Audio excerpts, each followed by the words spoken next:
ఉమ్. మహర్షే కాళ్ళ మధ్యలో తల పెట్టుకుని ఉన్నప్పుడు రాత్రి వేళ ఏమైందిట, ఆయన ఒంటి మీద ధూళంతా అది కరిగేది. అంటే నానిపోయి తెల్లగా ఉండేవారట, తెల్లగా కనబడేదిట. అదే పగటి వేళ అది ఎండిపోయి డార్క్గా అయిపోయేది అని అదొక విషయంగా చూపారు. అర్థమైందా? ఉమ్, అర్థమైందండి. అది అంటే పగలయ్యేసరికల్లా ఏమవుతుంది, సూర్యుడి వల్ల అదేమోని డార్క్గా కనబడేది. అలాగే అంటే పళనిస్వామికి ఆయన ఎప్పుడైతే కొండ మీద కొన్నాళ్ళు ఉన్నప్పుట పళ పళనిస్వామికి ఆయన పూజలో సహాయం చేసేవారు. బెల్స్ అవి మోగిస్తూ అక్కడ ఉన్నటువంటి పాత్రలు కడుగుతూ ఎప్పుడు కూడా సైలెంట్గా ఉండేవారు. ఆయన అక్కడ మెడికల్ వర్క్స్ ఏవో ఉంటే అవి చదివేవారు. అందులో అష్టాంగ హృదయం అని మలయాళంలో రాసింది ఆ పుస్తకం. ఆయన అదేంటంటే ఎవరైతే మహర్షులకి సేవ చేస్తారో అలాంటి పేషెంట్స్కి ట్రీట్మెంట్ విషయంలో ఉందిట.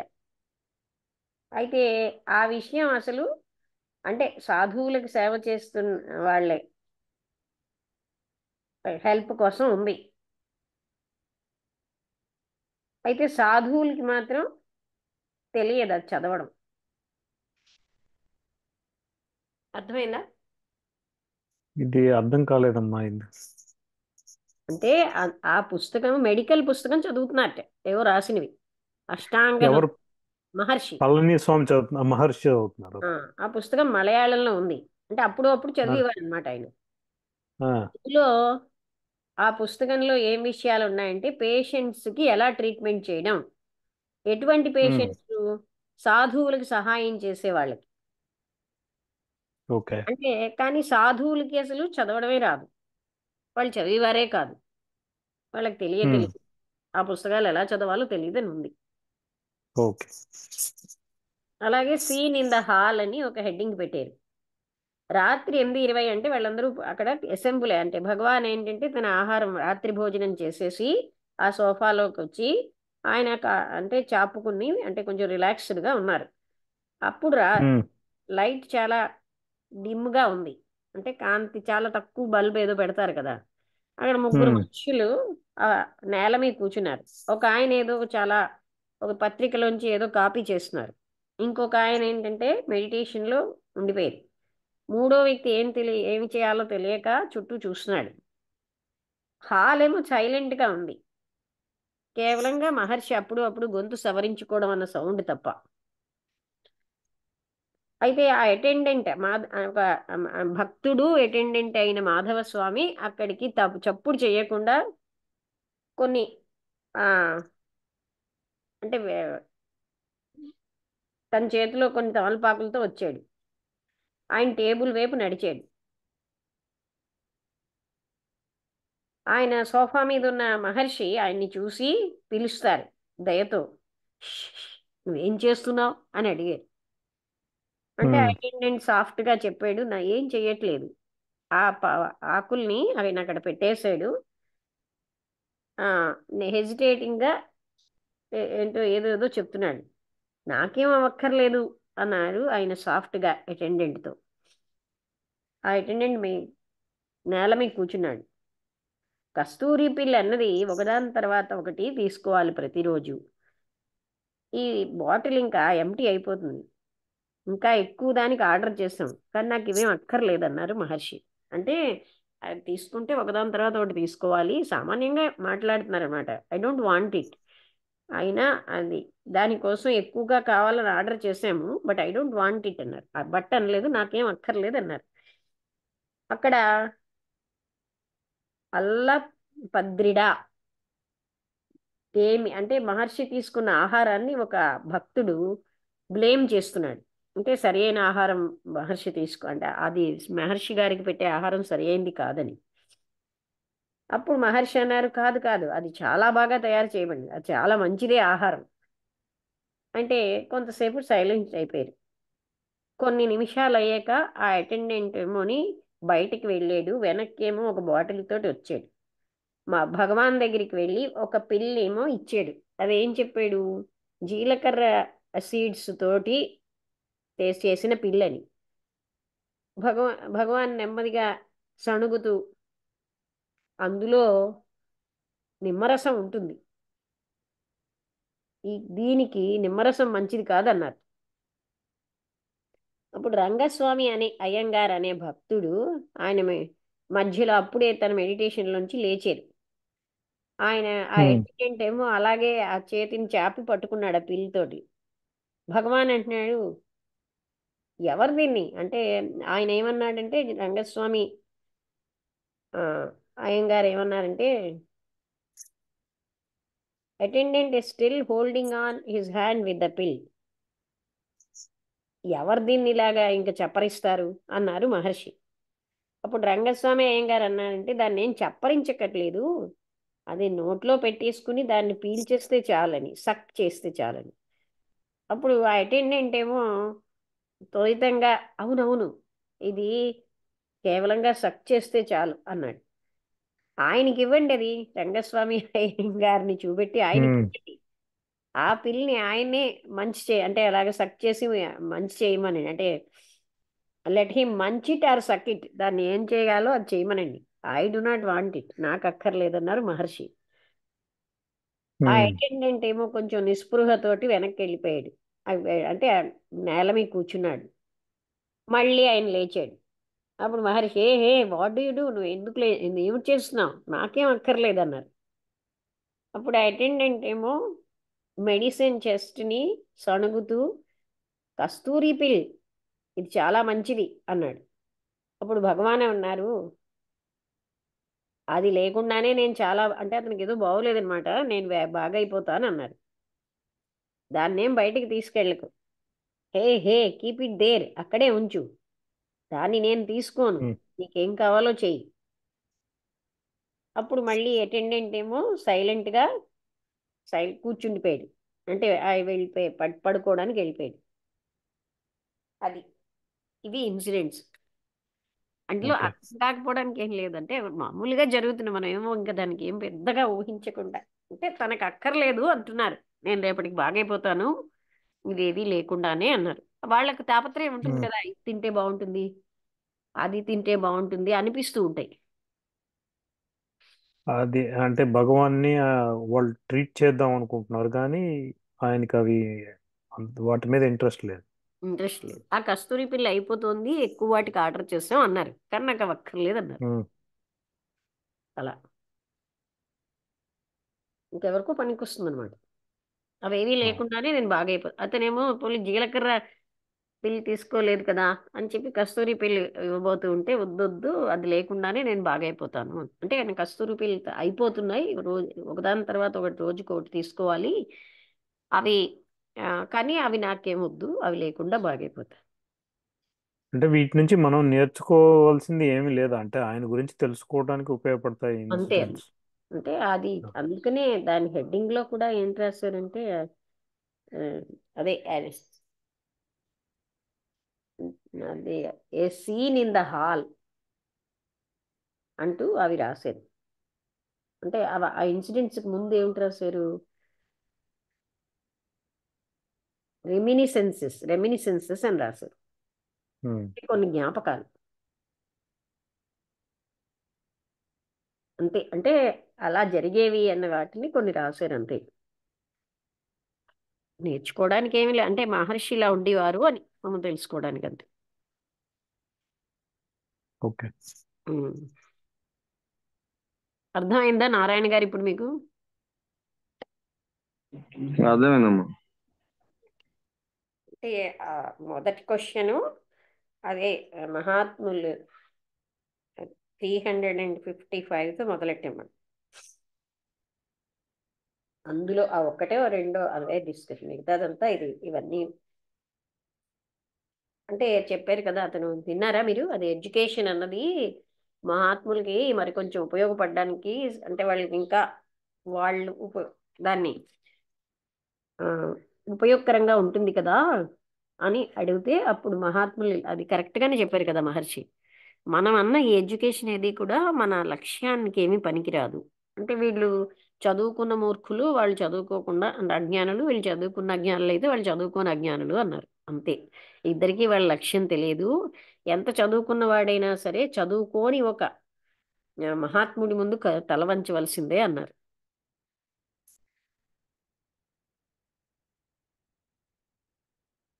రెండు క్వశ్చన్లు తర్వాత నుంచి రెమినిసెన్సెస్ అంతే. నీ నిద్ర కోసం అన్నమాట రెండో క్వశ్చన్. ఇంకేమీ ఇందులో పెద్ద డిస్కస్ చేయడానికి లేదంటారు, అంతే కదా? అంటే మహర్షికి మ- అలవాట్లు మామూలుగా చెప్పారు అంతే. తర్వాతది 358 అయింది. 359 నుంచి మనం నెక్స్ట్ టైం చదవాలి.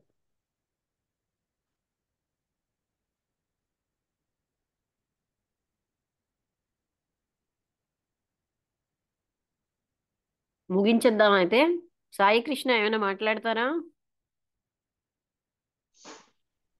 అదే నాకు ఇదైతే నచ్చిందమ్మా. మందు అవసరం లేకుండానే ఆయన పర్వాలేదులే తగ్గిపోతుందిలే అన్నట్టు అనే సంఘటన అదే ఆలోచిస్తున్నాను. అప్పుడు సాయి కృష్ణ లాంటి డాక్టర్లు ఎక్కడికి వెళ్ళాలి?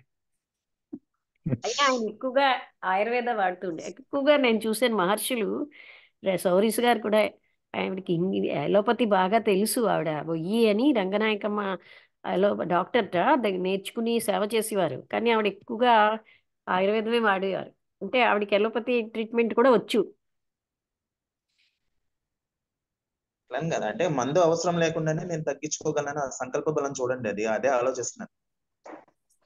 ఉమ్. మందు అవసరం లేదు.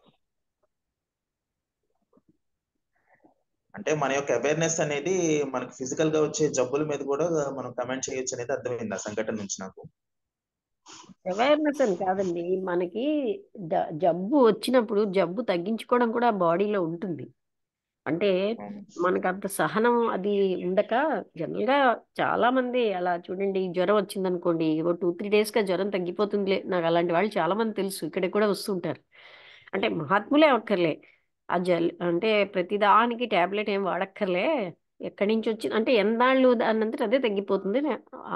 వాడని వాళ్ళని నేను చాలా మందిని చూశాను. అలాగే ఏదైనా జలుబు వచ్చినా కొన్నాళ్ళలో దానంతట అదే తగ్గిపోతుంది. అది బాడీ యొక్క ఒక పద్ధతి. అంటే అది అడ్జస్ట్ చేసుకుంటుంది అనేసి అలా ఉన్న వాళ్ళు కూడా ఉన్నారు. ఆ విధంగా అంటే జలుబు వస్తే టాబ్లెట్స్ యూజ్ చేస్తే 1 week లో తగ్గుతుంది అంటారు, వాడకపోతే 1 week లో తగ్గుతుంది అంటారు. అంటే అది ఏంటంటే ఒక పద్ధతి అన్నమాట, లోపల ఉన్నటువంటి మైల్డ్ అంటే ఏదో అడ్జస్ట్మెంట్స్ కి. అందుకే జ్వరం కూడా అది జబ్బు కాదు. డాక్టర్గా మీకు తెలుసు కదా, లోపల ఉన్న ఏదో ఒక దానికి సిమ్టమ్ అది. జ్వరం అన్నది జ్వరంగా ఒక డిసీజ్ కాదు. ఇంటర్నల్ గా ఏదో ఒక ఇన్కన్వీనియన్స్ ఎఫెక్ట్ జ్వరంగా బయటకు వస్తుంది. అంటే టాబ్లెట్స్ ఇవన్నీ ఆ రియాక్షన్స్ సప్రెస్ చేయడానికి పనికొస్తాయి. కరెక్ట్ గా చెప్పారు. సప్రెషనేనండి, ఎల్లోపతి చేసేదంతా సప్రెషనే, హీలింగ్ చేయదు. అంటే ఉమ్. అది న్యాచురల్ అది. అంటే ఆ ఇమీడియట్ తగ్గిపోయేసరికి వీళ్ళందరూ ఎలోపతి మందులు వెనుక వెళ్ళిపోతారు. కానీ అది సప్రెస్ చేసి చేసి ఆ, దాని తర్వాత దాని సైడ్ ఎఫెక్ట్స్తో మళ్ళీ ఇబ్బందులు పడుతున్నారు కదా. అవును. అదే ఆ, రెడ్డిస్ ల్యాబ్లో పనిచేసే పవన్ కుమార్ గారని ఆయన వచ్చేవారు ఒకప్పుడు. ఇప్పుడు జాబ్ చేసిన జాబ్లో ఉండడం బట్టి రావట్లేదు, కరోనా టైంలో వచ్చేవారు. ఆయన ఏం చెప్పారంటే వాళ్ళకి ఫార్ములా ఇస్తారట. ఒక్కొక్క కొన్ని ఉమ్. టాబ్లెట్స్లో 95%, కొన్నిట్లో 97% కూడా అన్నెసరీ మ్యాటర్ ఉంటుంది. మిగతా ఉమ్. 5%ఏ ఉపయోగకరమైన పదార్థం ఉంటుంది.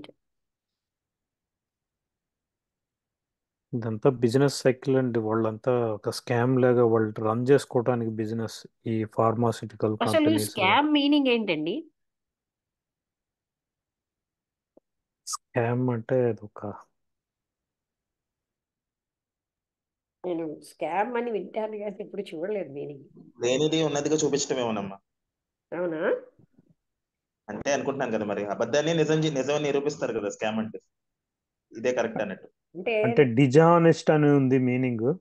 ఆ dishonest. డిజానెస్టీయా?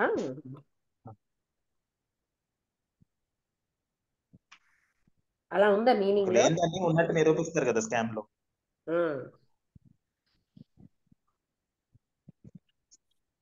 Commits fraud or a person scammer అంటే paid in an dishonest scheme. Correct. నేను ఎన్నోసార్లు స్కామ్ అని వింటున్నాను కదా, దాని మీనింగ్ చూడలేదు.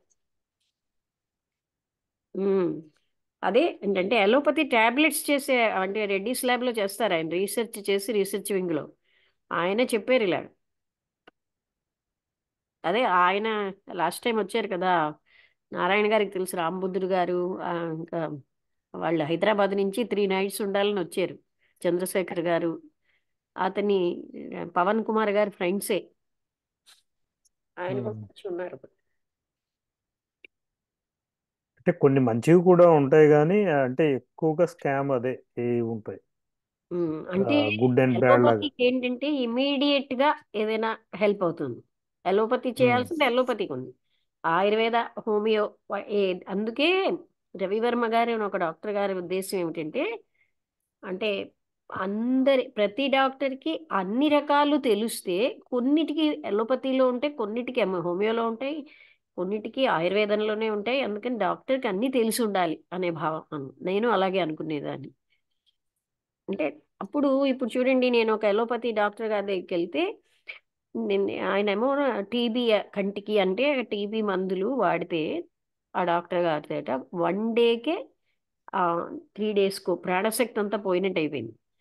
అప్పుడు నేను నాకు ఈ మందులు నా బాడీకి పడవు అంటే, అప్పుడు ఆయన దగ్గరికి వెళ్తే, ఇది ఇన్ఫాంట్ డోస్ ఇచ్చినా మీ బాడీ తట్టుకోలేకపోతుంది, సో మీకు హాని చేస్తున్నాం అంటే, మా ఆపి ఏంటంటే మీరు దేవుడు లాంటి వ్యక్తి, దేవుడు డాక్టర్ అన్నాను. నన్ను ఆపి చాలా బాధ గురయ్యాను. అయితే ఆ, అదే విషయాన్ని ఇంకొక స్వామీజీ, రామస్వామి స్వామీజీకి చెప్తే, ఆయన వెంటనే రాజమండ్రిలో ఒక నాడి చూసిన వైద్యుల దగ్గరికి తీసుకెళ్ళారు. నాడి చూసి చెప్పేవారు ఆయన, అంటే అన్ని మంది ఇచ్చేవారు. అంటే కానీ ఆయన డబ్బులు వద్దంటారు, మినిమం 100 రూపాయలైనా ఇవ్వండి అని చెప్పారు స్వామీజీ. ఆయన వైరాగ్య శిరోమణి అన్నారు. ఆ డాక్టర్ గారు, నేను కంటికి ఇవ్వలేను, ఒంటికి ఇవ్వగలను అన్నారు. అన్ని నాకేమోని నేను ఆ విషయం ఈ కంటి డాక్టర్కి చెప్తే, we don't consider allopathy or homeo as treatments అన్నారు. అవును, వీళ్ళు ఒప్పుకోరు అది ట్రీట్మెంటే కాదంట. అంటే తెలియకపోవడం వల్ల కదా. అదే రవివర్మ గారికి అలోపతి తెలుసు, హోమియోపతి తెలుసు, ఆయుర్వేద తెలుసు, యునాని, అన్ని రకాలు, ఇంకా అంటే అన్నీ ఆయనకి తెలుసు. ఎవరికి దూరంగా ఉన్న వాళ్ళకి హోమియో మెడిసిన్స్ చెప్తారు, ఆయన దగ్గరికే వచ్చిన వాళ్ళకి గిరిజన ఆయుర్వేదం తెలుసు. అందుకనే ఆయన తక్కువ మనీతో ఏ విధంగా పేషెంట్కి హెల్ప్ చేయాలో, ఒక డాక్టర్, ఒక ఆయనకి డబ్బులు లేక 1,50,000 అడిగేట కాలు తీసేయడానికి, ఆ కాలు కుళ్ళిపోతుంది. అది అతని దగ్గర డబ్బులు లేవు కదా, అందుకని ఎవరో రవివర్మ గారి దగ్గరికి చెప్తే వచ్చారట. అప్పుడు రవివర్మ గారికి ఆయనకి భోజనం పెట్టి, ఆయన కాలుకి రోజు బాగా, అంటే మొత్తానికి కాలు బాగు చేసేసారు డబ్బులు తీసుకోకుండా.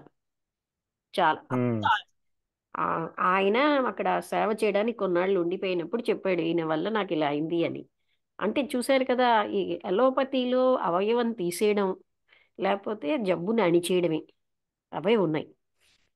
అంటే ఒక ఆ, ఎవరు కూడా గైనకాలజిస్ట్ట 200 మంది లైన్లో నిల్చుని డాక్టర్ గారి దగ్గరికి వచ్చారట. స్వయంగా చెప్పారు రవివర్మ గారు. అప్పుడేమో ఆ గైనకాలజీ, అదేమిటండి మీరు వచ్చారని చెప్తే నేను పిలుద్దును కదా అంటే, లేదు లేదు నేను అన్నీ చూస్తున్నాను, నేను మీ ఫ్యాన్ని, నేను ఒక 11 మందిని పంపించాను ఫైబ్రాయిడ్తో, మేమైతే ఆ యూటరస్ తీసేయడమే మేము చేస్తాం, మీరు యూటరస్ తీసేయకుండా ఇంతమందిని క్యూర్ చేశారు, అందుకని మిమ్మల్ని కలవాలని వచ్చాను అని అన్నారట. అంటే అలోపతిలో జరిగేది అదే. ఆ తర్వాత సోమిరెడ్డి గారు అన్న ఆయన కూడా 83 ఏళ్ళు ఆయన, డాక్టర్లనే కూర్చోబెట్టి చెప్పేవారు, డాక్టర్లకి బుర్రలు పనిచేయవు, మిషన్లే పనిచేస్తాయని. అంటే వీళ్ళు టోటల్ మిషన్ల మీదే ఆధారపడతారు. అంటే వాళ్ళ గైడ్ లైన్స్ అలా ఉంటాయి అనుకుంటా, వాళ్ళ నాలెడ్జ్ బేస్ అంటే అలా. వాళ్ళ తప్పు కాదు, వాళ్ళు చదివే శాస్త్రం అలా ఉంది కదా. నేను ఆ, ఏ అమెరికా వెళ్ళినా నేను సాయి కృష్ణకి అదే చెప్తున్నాను. ఎక్కడికి వెళ్ళినా ఆ, అంటే అమెరికాలో ఏంటో చాలా ఎక్స్ట్రా బాగా ఎన్నో టెక్నిక్స్ చెప్పిస్తారు అంటాడు, కానీ ఏ టెక్నిక్స్ చెప్పినా చెయ్యాలి, సేవ చెయ్యాలన్న తపన ఉంటే ఆ సృజనాత్మకత వీళ్ళకే తడుతుంది. ఒకప్పుడు ఏంటంటారండి, వాళ్ళని ఎక్కువగా ఎంబీబీఎస్ చదవకుండా డాక్టర్లు ఉంటారు కదా, ఉమ్, ఉమ్. వాళ్ళని ఏదో అంటారు, జ్ఞాపకం అదే రిజిస్టర్డ్ ప్రాక్టీషనర్స్ వాళ్ళు. ఏ, అలా డాక్టర్స్ చదవకుండా, ఓకే. అంటే మీరు అనేది ఆర్ఎంపీ. ఎంబీబీఎస్ చదవకుండా అది ఆ ప్రాక్టీషనర్స్ ఉండి వాళ్ళు ఎక్సలెంట్. ఆర్ఎంపీనా మీరు ఎస్ చెప్పేది? Yes correct, RMP. మాకు విజయనగరంలో కూడా ఒక డాక్టర్ గారండి, నేను విన్నాను, నేను వెళ్ళలేదు కానీ కంటోన్మెంట్ దగ్గరట ఆయన ఎంతమందికి మందిస్తే చాలా బాగా వాళ్ళకి అప్పట్లో అంతంత మందులు అవి రాసేవారు కాదు. అలాగా అంటే చెయ్యాలి అని ఉంటే ఆ సృజనాత్మకత లోపల నుంచి వస్తుందండి. ఎంబీబీఎస్ డాక్టర్లే ఏంటి మందులకి, మా ఫ్రెండ్ ఒక ఆమె ఎంబీబీఎస్ ఎండి చేసింది. తను అదే ఉమ్, అంది, నిజంగా పేషెంట్కి హెల్ప్ చేయలేకపోతున్నాం, వాళ్ళు వాటికి మందులు అంటే టెస్టులకే బోల్డ్ డబ్బులు పెండేయవలసి వస్తుంది కదా. ఉమ్, తను ఉమ్, ఒకసారి అయితే హాస్పిటల్లో నైట్ టైము ఒక పేషెంట్కి ఏం అవసరం పడింది, బ్లడ్ అవసరం పడితే రాత్రికి రాత్రి తను బ్లడ్ ఇచ్చిందనమాట, సరిపోయింది కనుక. ఉమ్. అంటే అలాంటి డాక్టర్ తను. అయినా తను ఫీల్ అయ్యేది, ఇది నిజంగా హెల్ప్ చేయలేకపోతున్నాం అని. అదే, గుడ్ బ్యాడ్ అనేది అన్ని చోట్ల ఉంటుంది, అలా అనుకో. ఉమ్, అంటే ఇప్పుడు డబ్బులు లేని వాళ్ళకి సహాయం అవ్వదు కదా. ఉమ్. అంటే డాక్టర్లో కూడా చాలా మంది దేవుళ్ళు అనుకునే వాళ్ళు ఉంటారు, కొన్ని ఉమ్, ఉమ్. ఏరియాల్లో అలా.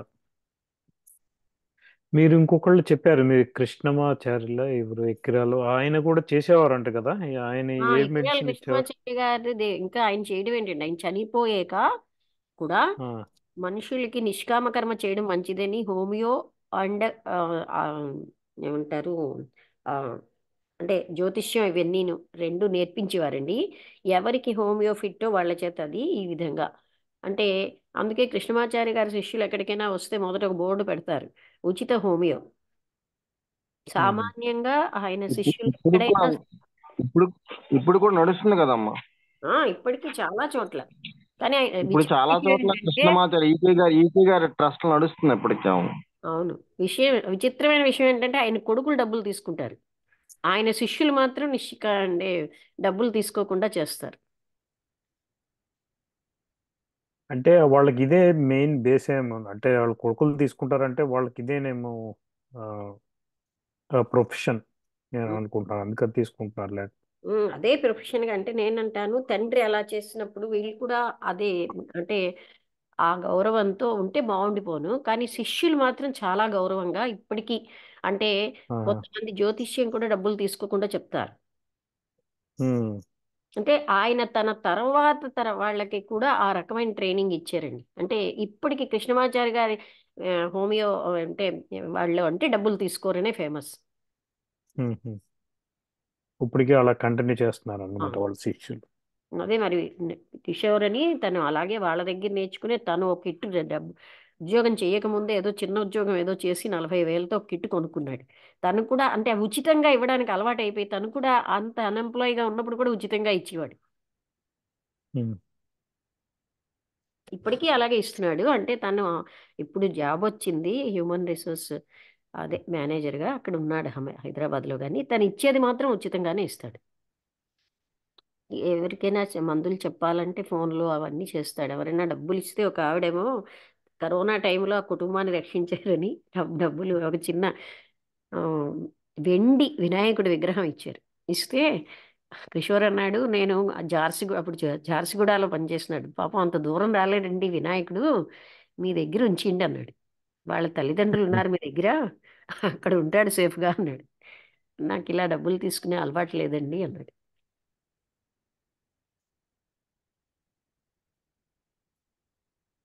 అంటే ఒకసారి అలవాటు అయిపోతేనండి మనీ తీసుకోవాలని ఉండదు. నిష్కామ కర్మలో ఉన్న గ్రేట్నెస్ అది. అవును. అది అందరికీ రాదు కదండి, కొంతమందికి వస్తుంది, రియలైజ్ సంస్కారం అయిన వాళ్ళు. ఉండాలి, అదే అదే. ఇప్పుడు రవివర్మ గారండి, మీకు తెలియదేమో డాక్టర్ గారి కోసం, అతను అంటే వ్యక్తిగతంగా చాలా గొప్ప వ్యక్తి, అంటే మంచి సాధన ఉన్న వ్యక్తి. ఆయనకి ఎంతమంది ఆ, ఎలా పొగిడినా అహంకారం రాదు. Now he is only 44 or 45 అంతే. ఆయన మ్మ్. 30s లో ఉన్నప్పుడు నాకు పరిచయం. ఆయనకి ఇంకా లాంగ్ కెరీర్ ఉంది, ఇంకా చాలా హెల్ప్ చేయగలుగుతారు. ఆయన ఎలాగే డే అండ్ నైట్ హెల్ప్ చేస్తారండి. తర్వాత చెప్పాను కదా, ఆయన ఆయుర్వేద, ఎలోపతి, హోమియో, యునాని, సిద్ధ అండ్ సో మెనీ మెడిసిన్స్ ఆయనకి తెలుసు. తర్వాత ఆ, ఆయన మనీ కావాలంటే క్యాన్సర్ పేషెంట్కి ఎంత తీసుకుంటారో ఆయన ఏంటంటే మొక్కలలోంచి మందులు ఏ మొక్క ఏది అంటే వాళ్ళకి వంశపారంపర్యంగా ఆయుర్వేదం ఉంటే తెలుసు. ఆయుర్వేదం. 16 ఏళ్లకే వచ్చు. కానీ గిరిజనుల దగ్గర చాలా రహస్యాలు ఉంటాయి. గిరిజన ఆయుర్వేదం నేర్చుకోవడానికి వెళ్ళారు. అసలు మ్మ్. క్యాన్సర్ క్యూర్ చేస్తారు. ఆయన ఏమంటారంటే క్యాన్సర్ మేము ఒక జబ్బు అనుకోమండి అంటారు. మ్మ్. ఏమీ కాకుండా ఇప్పుడు ఎలోపతిలో నేనేమో నాకు ఒకసారి బాగోలేనప్పుడు ఏంటండి మీరు ఇంత ఫాస్ట్గా చేశారు, నేను ఏమి ఇవ్వాలంటే హాస్పిటల్స్లో పనికి ఇంక బటకరని వదిలేస్తారు కదండి, అలాంటి వాళ్ళు నా దగ్గరికి తెచ్చిండి అన్నారు. ఎక్కడ ప్రాక్టీస్ చేస్తారమ్మా వాళ్ళు ఆయన? ఆయనకేంటంటే ఈ వైద్యం అన్ని చోట్ల వ్యాపించాలి అని ఆయన విజయనగరంలో సారిపల్లి అన్న దగ్గర, హైదరాబాద్లో ఒకటి కడుతున్నారు. ఆయనకేమోని గవర్నమెంట్ గిరిజన్స్ని బాగా ఆయన డెవలప్ చేశారని ఆయనకి ఒక రీసెర్చ్ గౌరవ డాక్టరేట్ ఇచ్చారు. కాక గవర్నమెంట్ కూడా కొంత స్థలం ఇచ్చారు. కాక ఆయన ఎందరో ఆయనకి ఆ, అరకు వ్యాలీకి వెళ్ళే దారిలో ఒక దగ్గర, తర్వాత ఇంకా రాజమండ్రిలో ఆయన మ్మ్. కాయ బెల్లంతో కలిపి ఇల్లు కట్టారట. అంటే అది చాలా గట్టిగా ఉంటుందట, వేసవి కాలంలో చల్లగా. ఆయన మ్మ్. చాలా రహస్యాలు తెలుసు, చలికాలంలో వేడిగా. కానీ ఆయనలో ఉన్నది ఏంటంటే నిరహంకార స్థితి. అదే అదే. అంటే మనం ఆయన రియలైజ్డ్ అనుకోవచ్చమ్మా? అంటే ఆయన ఈజ్. రియలైజ్డ్ అని అదంతా నాకు అంటే నాకు అతనిలో నచ్చింది ఏంటంటే ఆయనకి తెలియని ఇన్ఫర్మేషన్ లేదు. ఆయనకి అన్ని జన్మల సాధన ఉంటుందండి. అలాగే ఆయన చాలా కష్టపడతారు రాత్రి. కానీ లైన్లో వందలు వందలు ఉంటారు ఎప్పుడు. అసలు అలాంటి ఆయన నేను సౌత్ ఇండియన్ కాన్ఫరెన్స్కి మీ అమ్మాయిని సహాయం తీసుకెళ్తాను అన్నాను. అంటే మా అమ్మాయి మేము అందరం వస్తామన్నారు. అదేంటి ఈయన ఎలా వస్తారు అనుకుంటే అప్పటికే అమ్మాయికి చెప్పాను, నాన్నగారు సడన్గా క్యాన్సిల్ చేసుకున్నా నువ్వు రా అని. కానీ అందరూ వచ్చారండి, ఫ్యామిలీ అందరూ వచ్చారు. మ్మ్. మేమందరం ఒక రూమ్లోనే ఉన్నాం. అప్పుడే ఆయన ఈ ఆ, అంటే చెప్పాను కదా గైనకాలజిస్ట్ విషయం, నాకు చాలా విషయాలు ఆయన స్వయంగా మ్మ్. చెప్తారు నాకు. మ్మ్. ఆయన చాలా సింపుల్గా ఉంటారండి. మా ఇంటికి వస్తే నేనే వండుతానంటారు. మ్మ్. ఆయనే వండుతారు, మ్మ్. చాలా బాగా వండుతారు. ఆయన పేషెంట్లకి అన్నం వండి పెడతారు. మీకు తెలుసో లేదో, ఎంతమంది ఎన్ని వందల మంది వస్తే అన్ని వందల మందికి మట్టి పాత్రలు ఒంటికి మంచివని, మట్టి పాత్రల్లో చాలా రుచిగా ఆయన ఏమంటారంటే షడ్రసోపేతమైన ఆహారం వల్ల జబ్బులు రావంటారు. ఆయన ఇదే క్యాన్సర్ ఫస్ట్ టైం వింటున్నాను మీరు ఇప్పుడు చెప్పి, ఇంతవరకు తెలీదు ఆయన గురించి. అదే అదే అంటే నేను రికార్డింగ్ ఆపనా ఏంటి అంటే ఒకటి